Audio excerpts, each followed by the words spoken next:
কোনো ধরনের আগ্রাসনের শিকার হলেই যুক্তরাষ্ট্রের বিরুদ্ধে সরাসরি যুদ্ধে জড়াবে ভেনেজুয়েলা, এমন হুঁশিয়ারি দিয়েছে কারাকাস। পানামা অঞ্চলে মার্কিন যুদ্ধজাহাজের প্রবেশকে সাম্রাজ্যবাদী আগ্রাসন আখ্যা দিয়েছে ভেনেজুয়েলার প্রতিরক্ষা দফতর। এর আগে পানামার বন্দরে পৌঁছায় মিসাইলবাহী মার্কিন যুদ্ধজাহাজ। মাদক বিস্তার রোধে এই পদক্ষেপ বলে জানায় যুক্তরাষ্ট্র।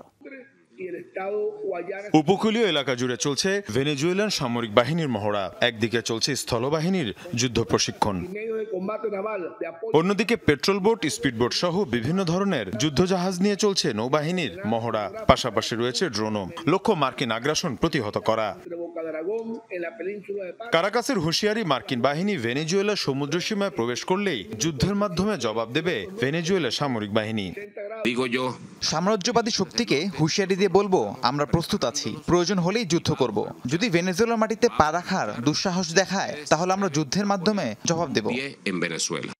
সম্প্রতি ক্যারিবিয়ান সাগরে মোতায়েন করা হয় মার্কিন যুদ্ধজাহাজ মিসাইলবাহী ডেস্ট্রয়ার ইউএসএস সিমসন। পানামা সিটিতে নোঙর করেছে যুদ্ধজাহাজটি। তারই ধারাবাহিকতায় নতুন একটি বহর শিগগিরই প্রবেশ করার কথা রয়েছে ওই এলাকায়, যেখানে রয়েছে সাবমেরিন সহ 7টি যুদ্ধজাহাজ। যুক্তরাষ্ট্রের এই পদক্ষেপকে আগ্রাসন আখ্যা দিয়েছে ভেনেজুয়েলা।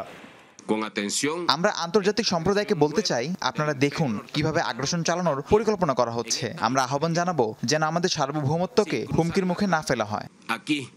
লাতিন আমেরিকান অঞ্চল জুড়ে মাদক বিস্তার ঠেকাতে কঠোর পদক্ষেপ নেওয়ার ঘোষণা দেন মার্কিন প্রেসিডেন্ট ট্রাম্প। তার অভিযোগ, ভেনেজুয়েলার প্রেসিডেন্ট নিকোলাস মাদুরোর সহায়তায় কার্যক্রম চালিয়ে যাচ্ছে এসব মাদক চক্র। মীর মুশফিকা হাসান, যমুনা নিউজ।